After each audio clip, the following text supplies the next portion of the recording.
好，那么小草集结在这个111电高机哈，柯美兰啊，柯文哲的妹妹陈佩琪哽咽举了布条说让柯文哲回家尽孝吧，他爸爸已经病危了哈，柯爸病危哈。那但是呢，不可能，那天晚上高宴就驳回了柯文哲他们的这个抗告哈。那这个说有15万，到底有多少人了哈？警方初估了，我觉得说1万，我觉得是刚开始了，后来人越来越，他开始的时候估个1万哈。那四叉猫说15000了哈，那野百合说满的是6000，不可能，那满的人怎么可能6000呢？林长佐是2万哈。那反正就是说那天看起来人是不少，满满的人哈。那这个赖清德看到15万小草上街不羞愧吗？那你也不讲话，你沉默，你到底怕什么呢？那民进党分析是说，这是民众党的基本盘集结了那另外呢，这个那天真的很冷啊，天气也不好，中间还下雨中间还下雨哈。那所以呢，这个支持者不怕低温，力挺柯文哲那有个作家叫飘浪岛屿说，很多年轻人参与，民进党这是民进党最怕的那另外呢，这个朱立伦说，国民党跟民众党站在一起因为司法不公。柯文哲被罗织入罪那另外詹立上也来了那另外呢，黄国昌说王义川是脑补那张立善呢说挺这个王义川说这个张立善呢说这个是备战新北蓝白河张立善跟新北其实没什么关系了那另外呢，蒋万安因为他这个到草屯去辅选了那主要因为这个事情因为柯文哲的事情比较牵涉到台北市了，所以议员呢基本上呢也就不是那么便于参加那市长可能也不是那么便于参加了钟小平是说呢，因为距离有美感，立委呢距离市政很远，所以立委都去了，但市议员去的就少了，因为市议员去，他现在好几个专案小组而且这些案子都跟市政有牵连了，所以议员这出动的这个参加就比较少。我们看一下。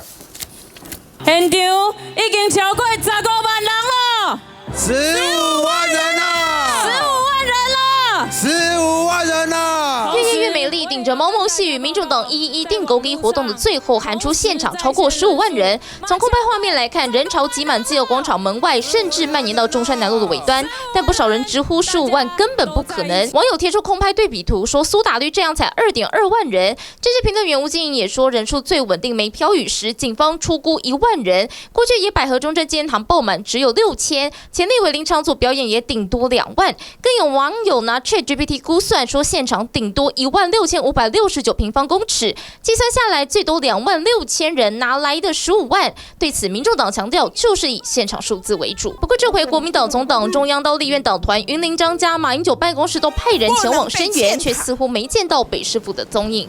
很早就已经排定这个行程，特别是要到南投草屯。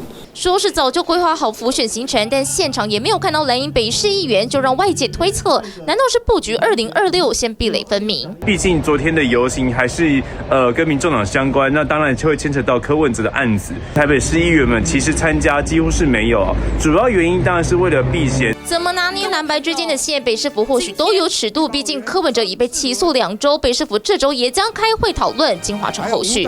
好吧，现在反正人数多少是用喊的啦。以前媒体还会分析，对，早先的时候媒体还说，他说多少人，其实大概我们本报估计多少人，后来大概被骂了，现在媒体也不分析了，你说多少人就多少人。那龙介你怎么看？我在现场第一个你如果看在舞台上看是没有15万，可是舞台那个柱子后面这边后面。我下场去的时候才知道说人是那么多，溢出来有满出来了，那时候满到外面，然后道路的中山中山南路那一边，对啊，满了嘛。那你说15万我没有精算了但不一定有15万。可是你看看，当年5月18那个青鸟都多少万，10万了，就这个嘛，中山南路，然后加进去一点点，青岛东路这边。10万嘞，那如果以这边来算，那礼拜六应该有30万。我本来想说，如果青岛这有10万，这里有10万，那边就最少有40-50万嘛，对不对？所以3到5倍啊。整个重点是，民进党怕的不是你人多少，怕的是现场的气氛。当谁干掉到赖清德，那下面就哇，然后就动。所以每一个不同角度的演讲者上来，只要谈到司法不公，是因为赖总统的作为，所以这个清德兄你老看这个节目，你要注意啊哦。不管柯文哲这个案子怎么样，但是我们都知道，你也看到办案的过程有蛮多瑕疵的，包括侦查不公开这一块。可是当气氛走到今天，变成所有检调的不当作为，这些气跟这些罪全部变成是你在扛，我认为这对你是不公平。可是因为你都没有出来讲话啊，你没有出来讲话，现在所有国家司法这些机器都在你手上啊，所以我们担心的就是，假如司法是被一个执政者拿来当武器的时候，那这个国家就不是民主。民粹最后就是变成独裁，所以我们今天走上来呼吁的，就是说今天的司法的这些过程当中，我弄了一个我在现场演讲，我讲了一个对比的案件。我说郑文灿你们今天起诉了，大家都看到了，他关了47天。郑文灿承认说他收了500万，但我还了，对不对？之间有4次到5次的收手都被驳回，没被收手。当事人也认罪了，就对行贿的人也认罪了。但是当郑文灿被收押的时候，他是被收出了678万，另外还有678万的他的500万已经还了哦。好，那现在收到了678万。等于是你办你们的人，现在所有起诉里面都没有这些事了。郑文灿现在只有一个官司，就是那收了500万又还了500万。那你对比今天柯文哲被办的整个案件，他身边的人107个全部都变成证人，今天就算他交保，他一个都不能接触了。所以整个司法的不公从这里凸显出来。我就是要给清德兄讲哦，如果你再不讲话，你再不导正，那最后这些气就是必须你承受了。哦，这人民无气可出，那走上街头只是表达他们的愤怒。其实你也可以来啊，为什么你不可以来？今天当天如果你们邀请赖清德，我认为民众党也不公平，你应该邀请他，他来讲哦，他支持司法公正办案，就会有转圜，可以再来一次的。你说下次要邀他，你记得他会邀他？邀他。那天龙盖，我在龙盖下跟我们2个一起去嘛。然后其实那一天，老实讲，我必须在这边说，那天我的感受，我一到会场的感受其实很奇特，因为我看到很年轻的人，他们的表情是对我是有点是不知所措，那种你怎样那种感觉是，他看到我们眼睛是表示说你们来了，可是表情是我们不支持你。那个表情是很错愕的，而且一路走过去，因为我们是不是安排在前面，一路走过去，那戚凯兄啊，国商口我们就谢谢啊。然后我看到国商招委绑个头巾，拿个大旗，他们谢谢过来哦。我想到这个是日本的应援团，不过当下就是在听，后来听那个 Jimmy 就是听那个他们就是那个陈明义那个对他的陈世轩在讲嘛，然后就说他是当初是不是证人这样，讲着，就后来换我们上台了。那换我们上台的时候，我们那时候在当下，他们本来是说你们是希望，本来是说可能每人一句，但是后来当下我们觉得说，与其说每人一句，倒不如这是民众党的场，而且老实讲，我们自己支持者到的真的不多，因为那些人太年轻了，他们的表情让我知道说他们一辈子没有投过国民党。我们做选举过人都知道哪些人投过我们，哪些人对我们喜欢。可是他们是说谢谢你们来，但是那个表情一下来者是客啦。对，可是一下就谢谢你们来，我们看到你很开心，可是那个表情放不下来。那个你知道，我们选过几人都知道，表情放不下，但是谢谢你们来，那个感觉很奇特。所以说我们知道是我们民众党的场，那我们就认为说好，那我们只要派2位。那最后面，因为我当然两位都以司法法制委员会优先，因为这个案子基本上是司法法制委员会的案子，所以说那时候其实每个人，因为每个人都选过局，都可以讲，都遇过万人场，但是我们觉得派两位的话，第一个当然龙干兄，他对于整个场面来讲，万人的大场。你讲台语要把整个场子闹得起来的话，整个场子活络起来的话，他敢在台湾说第二，没几个人敢说，没有一个人敢说第一。架杠呀，所以后来第二个就是要讲中线，为什么请中线去？因为他第一他是前任检察官，第二他是司法法制委员会这一整年的召委，那这事实上会动议啊，不管国会改革也好，他经历过很多，所以我们觉得他来讲。中线刚开始怕怕说，佩强我不要讲，我说你一定给我上去，你是前任检察官，你不讲有谁有资格讲？那后来他就上去了，所以他上去也是怕怕，因为龙盖他讨结构，你公甩一啊，在他后面讲话都很辛苦，真的，一把卡起供啊，在龙介大哥后面讲话，其实压力很大。后来上面讲就越讲越顺，他是以他自己司法一个检察官的态度去讲。而讲到后面的时候，当他最后面讲到说，他讲到一句话，我后面人都说你干嘛偷笑？我说他讲的真对。他说我这一年我试着跟民进党的委员讲道理，我后来发现我是个笨蛋。然后我因为他讲的很对，我就直接这样低下头去笑。然后后来他最后讲了一句话，就是坏人不怕你拿法律当武器，坏人怕你放下法律拿起武器。所以我们要呐喊，用我们的呐喊，用我们的行动来做这次事情，自己国家自己救。他可能忘了讲一句话叫选票，但是他讲的时候，全场除了龙干虾之外，整个全场都在躁动，因为他讲到人家的心声里面去。我们为什么在这边？因为我们觉得司法不公。我们为什么在这边？因为我们需要个宣泄，我们需要让人家知道说我们存在，不是只有这些侧翼，不是只有这些网军，不是只有外面这些人在讲说啊司法不公。我们需要有跟我们一样的站出来。那上礼拜六真的蛮冷的，那天我回家的时候，我老婆看到我，你眼睛怎么看起来那么累？出去的时候没有这样，因为一直被风吹，一直被雨打。可是当下的时候，我们看到的时候，其实我是眼眶有点湿啦。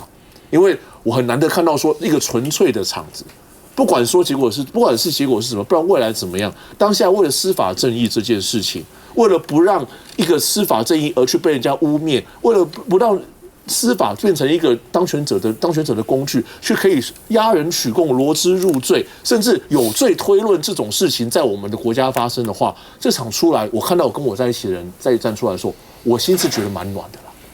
休息一下再回来。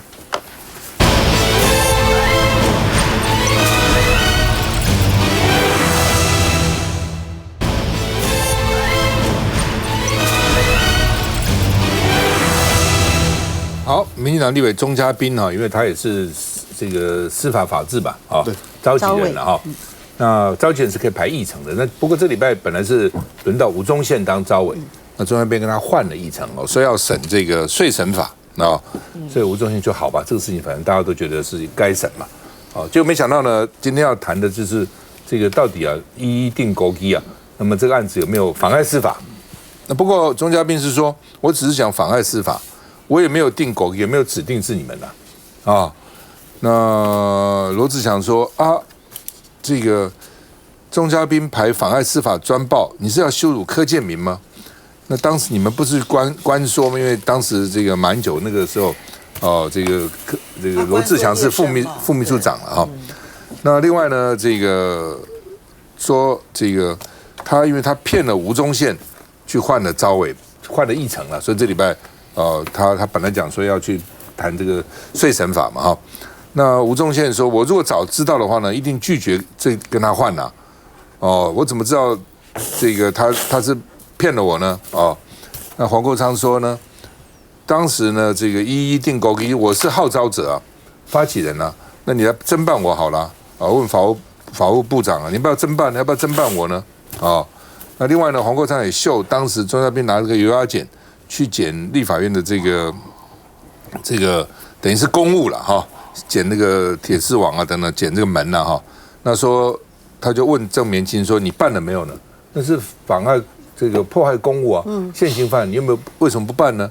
反正这个法务部长现在也不知道怎么办哈，这个在那边支支吾吾哈。那黄国昌说，柯建铭还率众包围地检署啊，关说案件呢。”那到底他们这样算不算妨碍司法公正呢？为什么小草就妨碍司法公正呢？哦，郑明谦说，哦，柯建铭曾经包围地检署违不违法？郑明说我不清楚，我搞不清楚到底怎么回事。当时我也不在现场啊，当时我也不是法务部长哈。游淑慧也说，那针对保外就医9年，那算不算妨碍司法呢？我们看一下。号召的人就是我，欢迎法务部啊，欢迎台北地检署啊，欢迎调查局啊，欢迎刑事警察局啊，开始对我侦办。定狗机完，总统赖清德、民众党立委黄国昌回到立院，换定狗机法务部长郑明谦。持有押检毁损公务，检警开始侦办了吗？持有押检毁损公务，这现行犯呢，有开始侦办吗？这才是犯罪行为啊！办中嘉宾了没？黄国昌问了郑明谦6次都不回，直到主角自己开口。张请回答。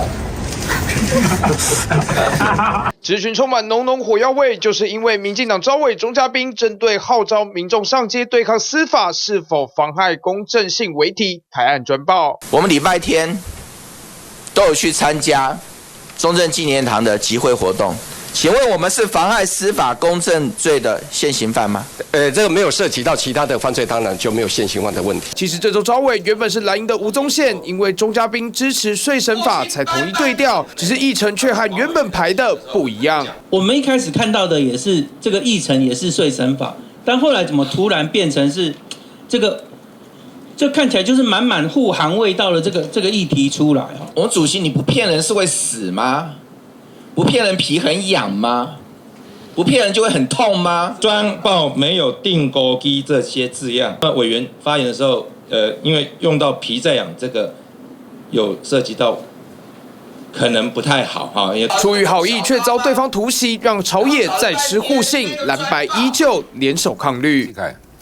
今天是立法院啊，司法跟法制委员非常惭愧的一天啊。台湾的民主法治在往后退。现在什么时代啊？民进党的立院党团敢排这样的一个专报，说什么号召民众上街对抗司法审判，是不是危害司法公正的现行犯？现在什么时代？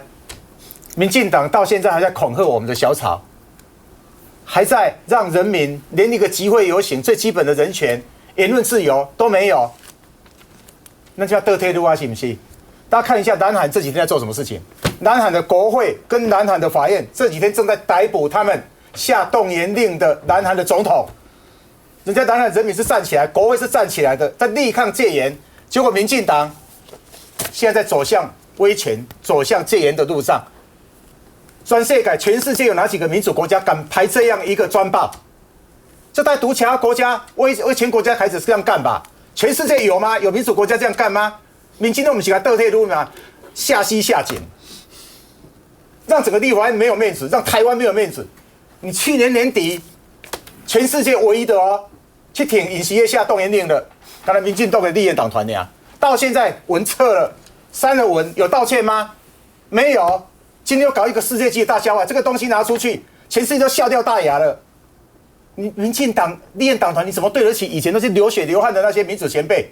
我为民国70年开始招国会新闻，因为那时候台湾不是一天到晚民进党都在街头上啊。我看我去采访，每次都跟着他们的那个指挥车，到后来就上去啦。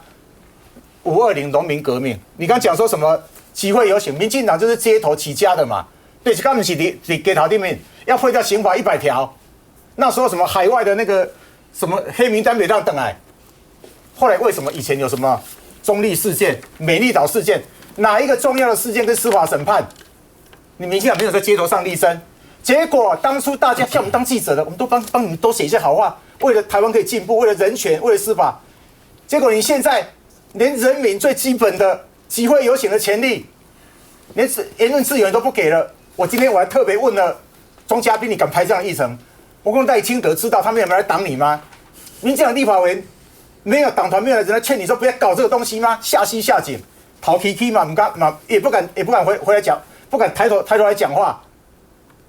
民进党以前是很多民主简本，你看黄信介他们的，施明德他们，这种如果地下有知啊，你看钟嘉宾跟民进党现在是怎么背叛以前民主简本那些遗愿，他们不止流血，有些人是连生命都赔上去了。我今天特别问他，我说你要人民可以集会游行、言论自由。台湾的言论自由日是什么时候？4月7号应该纪念一个人，郑南榕啊。郑南榕为了捍卫100%的言论自由，那是治本呢。民进党自己定那个言论自由日，结果今天你为了要威胁我们的小草，你连人民的集会游行，连人民言论自由都不给了，下西下井，真的是下西下井。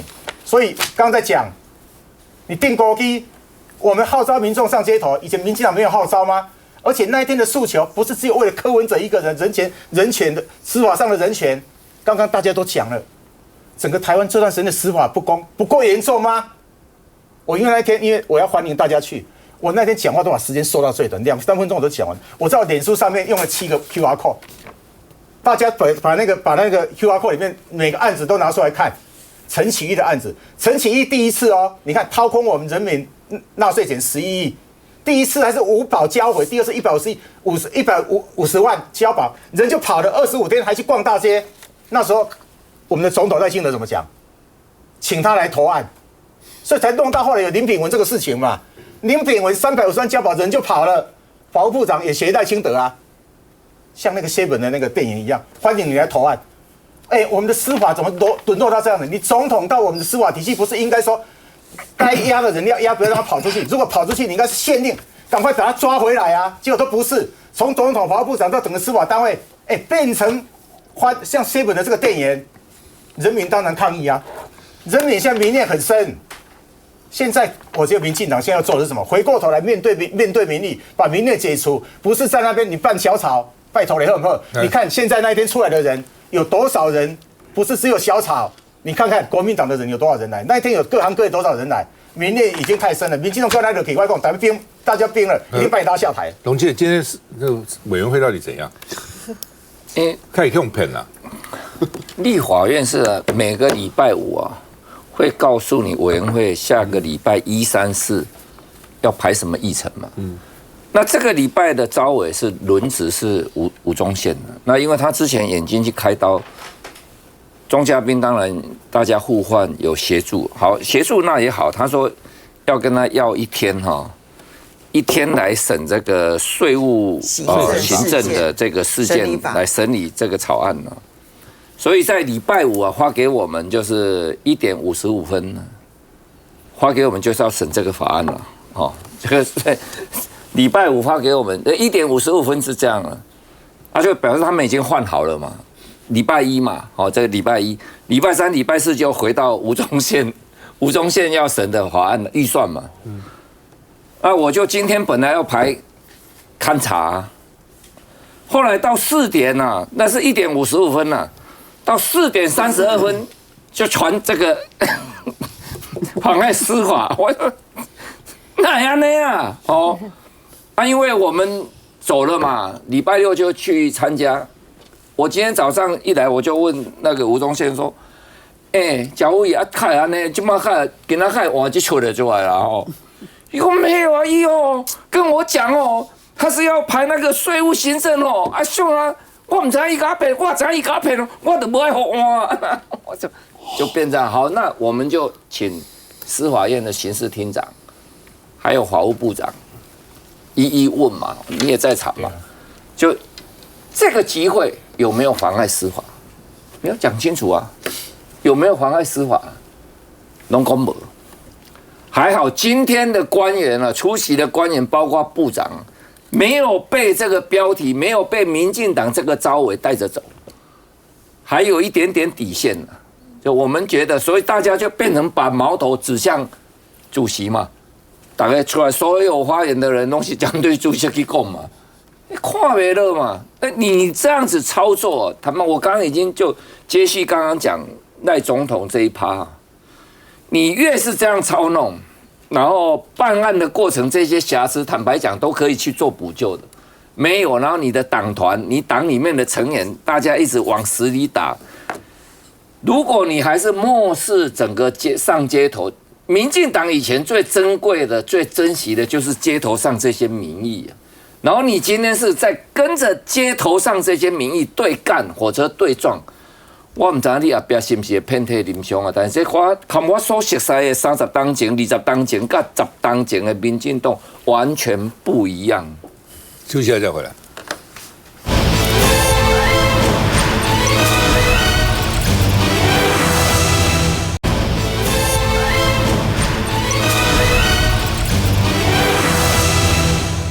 好，那么有人说，民进党要准备没有柯文哲的时代，因为柯文哲现在关起来了嘛，哈。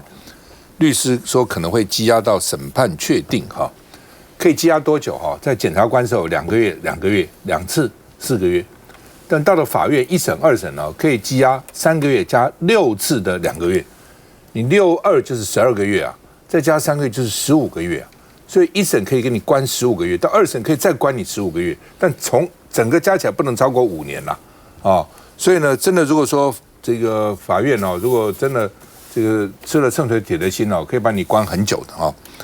那民众党主席2月15号要补选，用线上投票哦，那算是比较进步比较快。现在很多个别投票是很慢的了，哦，这算是一种新的线上投票，要办2场政见发表会啊。那黄国昌啊说呢，因为他领军杠了司法。带领白营呢，是不是能够翻身哈？而且呢，民众党可能走新的路线，柯文哲变成一个精神的象征哦。那黄国昌可能会创造蓝白合的合作空间啊，因为在立法院你不合也不行啊。民进党其实不理蓝，民进党也没有去理白啊。哦，然后呢，柯文哲每天骂那个柯建铭每天骂，你说那怎么办呢？啊？那再比如说呢，这个要不要争取民众党主席？他说先沟通，再以团结为主。不过目前看起来，黄国昌的声势是比较高了哈。我们看一下，就在定沟溪游行后，隔天晚上，民众党组织部在台北举办全台地方党职干部交流会。本来该到场的是柯文哲，但还在被羁押当中，由代理主席黄国昌到场颁奖。民众党立委林国成、张启凯、秘书长周瑜修等人依序进入餐厅，只是明明是餐会，脸上都少了些笑容。毕竟党内现在确实低气压，游行喊出数万人，但不断被攻击碰轰外，民进党立委也质疑游行诉求正当性。执政党各种质疑，民进党立委王一川还说，这游行是备战新北蓝白合。也有一些民进党过去的前辈也来啊。他们是重视司法公平正义而来，所以根本没有什么蓝白合啊，或者蓝白进一步。一场在野党号召的上街游行，换来执政党满满批评。那嘉宇怎么看？我觉得柯文哲要关多久的关键就取决在橘子到底什么时候要回来，也都快要过年了，再怎么爱玩也应该要回家过年吧。但是到现在，无论是你说111的活动，或是柯文哲的抗告，都没有把关键的证人橘子把他放在第一位，说呼吁橘子赶快回台湾，帮阿北厘清真相。没有人敢叫橘子回来嘛。那郑文灿的所有的关键的证人等等的这些问题，法院都已经非常的明确，只等待郑文灿自己在做司法的攻防。可是柯文哲的问题就在于，所有的金流，所有知道阿北行程跟这个妙天沈庆金见面的这些，到底钱到哪里去了的问题，只有橘子一个人知道，而他却没有回台湾，所以这才是整个问题的焦点。不要今天办到柯文哲就说司法不公，办郑文灿的时候，也民众党怎么没有出来喊司法不公？至少民进党支持郑文灿的人不会出来喊司法不公嘛。所以到目前为止，你说赖清德总统上任之后，至少蓝绿都有办啊，并没有说只办这个蓝不办绿，只办白不办绿这是蓝绿都办的，所以不要把这个司法拿来当贪污的遮羞布，动不动就抹黑我们的司法人员，他们也是非常辛苦，有多少证据办多少案。当然，整个办案的过程，你说侦查不公开的问题等等的这些问题，或许大家可以去针对这些来去提改善或者是其他的建议。但是你说号召大家，然后就是说柯文哲放人，赖清德放人，我看那天看到很多的口号，就是放了柯文哲等等这些。可是这些是你真的想要诉求司法不公，真的是对司法的正义有帮助的吗？我想也不是。所以整个活动的诉求大家很清楚，包括当天柯美兰啊、陈佩琪在台上就是打悲情牌，然后希望赶快让柯文哲回家，什么这个柯爸爸已经这个身体不行了。但是其实大家也都知道，问题就在于说橘子。那另外黄国昌，你说2月15号要选党主席，他所面临的一个问题就在于说，黄国昌自己2年的立委任期到底要不要持续？这个要变成4年吗？还是他2026要代职参选等等这些问题，就将来会围绕着黄国昌，就是民众党的制度在柯文哲因人设事之后，黄国昌如果接任党主席，是不是同样为他量身打造因人设事？那整个民众党的理念跟价值到底在哪里？过去主打的公开透明、正直诚信，现在完全荡然无存，只剩下要守护阿伯柯文哲变成精神指标。但是民众党的理念跟价值到底是什么？这也是黄国昌必须跟支持者说明的。南凤欣。其实刚刚嘉瑜刚好提到郑文灿，恰恰就是当天上街头，我觉得大家心里头最不满的部分。因为呢，在侦办的时候，你基于呢希望能够避免串证哈，郑文灿也压了，然后柯文哲也压了，大家觉得说没有话讲。可是等到起诉完了之后，那郑文灿还在压吗？没有啦。那而且郑文灿检察官是想压，但是呢，当地方法院说不压了之后，检察官就不抗告啦。那为什么在柯文哲这件事情上面就一而再再而三的抗告？我当然同意，我觉得其实所有的人都应该要呼吁橘子回来。但是呢，如果按照高院驳回柯文哲抗告的理由，那柯文哲想要放出来，那是遥遥无期，因为他说依照现在的这个社会，每一个人都有可能要逃亡啊。那他进入了他的内心世界里头，每一个人都有可能要逃亡，那柯文哲还能够放得出来吗？那我觉得这里面当然就是大家其实恰恰就是拿郑文灿的案子去对比，这当中有没有对比上面的一些司法不公啊？不过刚刚其实在讲到就是立法院这一段的时候，其实我的感慨是很深的啦，哈，就说当然你不要讲说钟嘉宾排的那个委员会的那个名称不伦不类，没有任何的这个委员会在排案子的时候会直接说是现行犯吗？一定会说某某事件报告，最多就是如此，对不对？好，或者是说某某的这个机制报告，对不对？可是没有说这样的状况是现行犯吗？这是一个入人于罪的一个题目。好，但是当然，法务部长不跟着这样子随之起舞。可是，我今天本来我只是觉得说，这就是很恶质，可是我没有想到他就是骗来的哈。所以呢，因为这个礼拜其实轮的是吴宗宪在当这个召委，所以应该由他来排案子。那钟嘉宾说要去这个审的这个案子，请注意，他是司法院提出来的。好，就是税务行政事件处理法。那因为大家可能对于税务行政的事情啊，在司法院的这些所有的审理不是那么的熟悉，所以对于司法院的这个案子的急迫性不是那么了解。可是我想吴宗宪他就懂，那我跑税的经验非常的久，所以我对于这个案子，我觉得这真的是攸关纳税人利益。所以为了攸关纳税人的利益，然后司法院希望保障纳税人的利益，然后赶快希望能够审这个案子，我觉得再天经地义也不过了。所以我想吴宗宪可能这样子就被说服了，但是他就是被骗啦。再去对照刚刚林佩祥所说的，吴宗宪在现场讲的话，他说我想要跟他们讲道理，可是我就发现说我跟他们讲道理，我就是个傻瓜，因为他们就不跟我讲道理，他们要不就是不讲道理，不开会，然后不容我们来开会，要不然就是用骗的。今天就是标准的上演这一幕啦。那如果今天上演了这一幕，其实你知道它的影响就是各位立法院还能够有互信吗？立法院还能够讲道理吗？如果都用骗的方式，立法院不能讲道理，那我们应该到底怪谁呢？钟嘉宾，你创了一个很糟糕的先例。说实在哦，我觉得这一次的民众党做了一个很正确的政治诉求，就是当天为什么这么多人去呢？因为跟高嘉瑜的说法刚好相反。虽然有零星的演讲者呢在诉求要释放柯文哲或柯文哲的清白，可是整体的民众党的诉求呢是司法正义。所以大家有没有注意到，民众党做的最对的，就是他背后的那个背板呢，他没有用柯文哲的照片，他用的是赖清德的照片，就大家是抗议去赖清德的，这样公约数就多了啊。因为大家对于民进党这样的压迫，那天谢龙介讲得很对啊。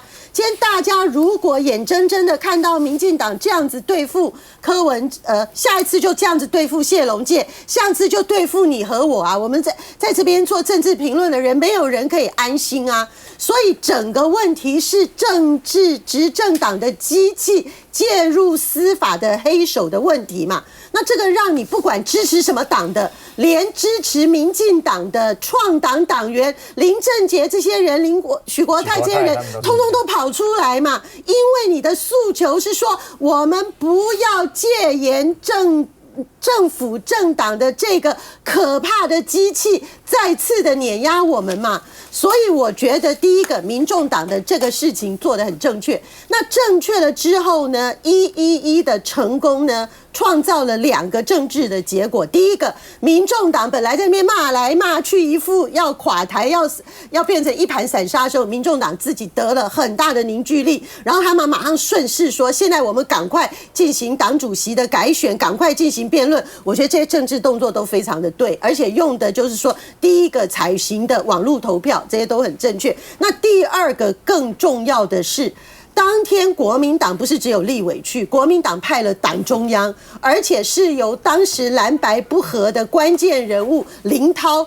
直接去告诉大家说，陈智菡在网络那个节目里面讲的说，当时是蓝白不合是为了政党票，已经有了一个下台阶之后，林涛说蓝白不合的恩怨呢翻页了。那这件事情呢，创造了蓝白合的未来的合作的比较好的氛围。即使现场绝大部分，我非常认同佩祥的说法呢，那并不是国民党的支持者。那真的要讲是黄国昌创造蓝白合作吗？不，民进党创造了蓝白合作的基础。没错。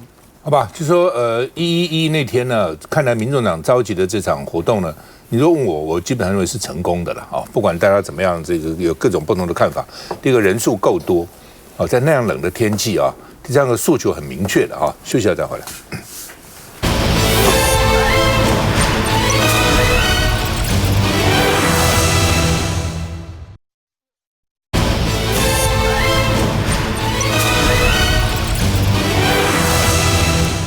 好，那么苦苓啊说这个跟徐小青说呢，说这个林炳文会解决问题的，最好不要惹他。那他劝徐小青不要惹林炳文，徐小青说我不怕，他潜逃就应该受到谴责怎么可以让他这样子在法外招摇那但是呢，这个徐小青认为说不要惹林炳文就是一种言语恐吓。说他已经请了随扈了，因为至少呢安全也蛮重要的那林炳文当时被称为100亿赌王，那但是法务部长说呢，他犯罪所得只有30万，为什么没有压他呢？那是30万呢，只有犯罪所得30万，你为了30万压人吗？为了30万限制出境吗？为了30万要把他关起来吗？所以呢，这个是不是要羁押？可以斟酌那他的罪名只有帮助洗钱、帮助诈欺还不是他洗钱诈，他是帮助犯而已所以这罪不重30万你要怎样所以呢，这个林炳文说回去我时间自己定。法务部长郑明宪说欢迎来投案，欢迎投案所以被人家笑我们说，真的 7-11 你开门就是欢迎光临所以呢，你这欢迎投案这算什么呢所以呢，这个被认为法务部的风骨呢，已经丢到垃圾桶里面了。那是不是要掩护绿色犯罪集团？否则我们讲这样的话呢，那吴乃仁一个宴会会5个检察官，林炳文又设88会馆的案子，那这种呢，对官场夜宴图呢，这样的写照梁文杰啦、林炳文啦，在这个地方那吴乃仁呢也跟5个检察官在一起那可以这样吗？为什么人家说这个？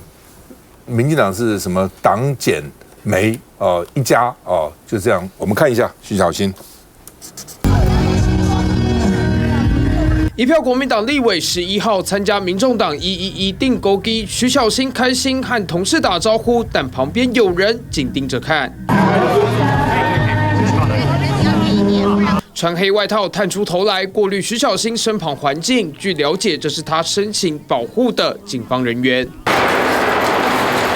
连徐小青平时出入的地方都有警车巡逻，停留长达15分钟，可以随时确保他的人身安全。就是因为他开枪潜逃在外的林炳文之后，又收恐吓信。这封信寄到徐巧芯办公室，诅咒她没积阴德，会没子女，说会被天谴，不得好死等等。信中还点名同党的王宏威和傅昆萁，类似信件，他们2位都有收到。我觉得这个一个的都会变成是在青鸟里面，他们可能就觉得哎呀越来越开心，越来越习惯，然后走着走着，我觉得就走偏了哦。所以我觉得这种邪魔歪道的这种方法，其实反而会让更多的民众觉得他们现在在做的事情是没有正当性的。徐巧芯接连收到恐吓讯息，作家苦苓还发文提醒，最好别去惹林炳文，他不会跟人吵架，但他会解决问题。我都会持续的去讲，并不会因为林炳文这个通缉犯或是苦苓他对我的这个威胁，那我就有所却步。苦苓发出这类暗示讯息有无触法？律师给出答案。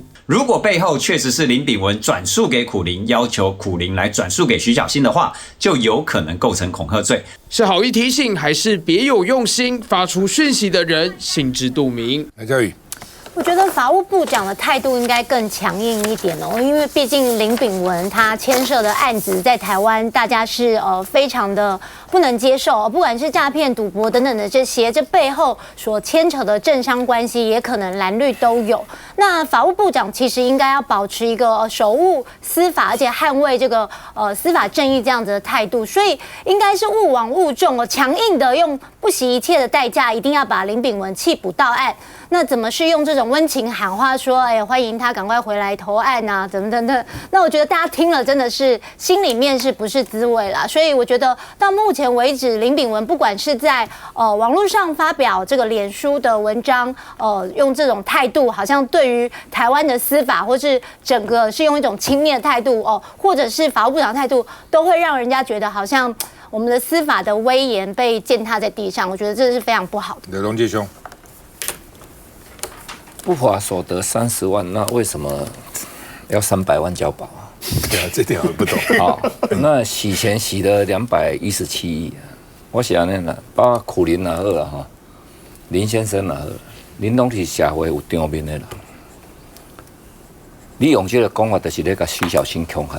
我跟你讲，我对年轻人出来从政了，不分党派，就民进党的，或是民众党的啊，在台南那些。或者国民党，我都一律支持。就是说，我们的社会是需要让年轻的来轮替嘛，让他们来参与。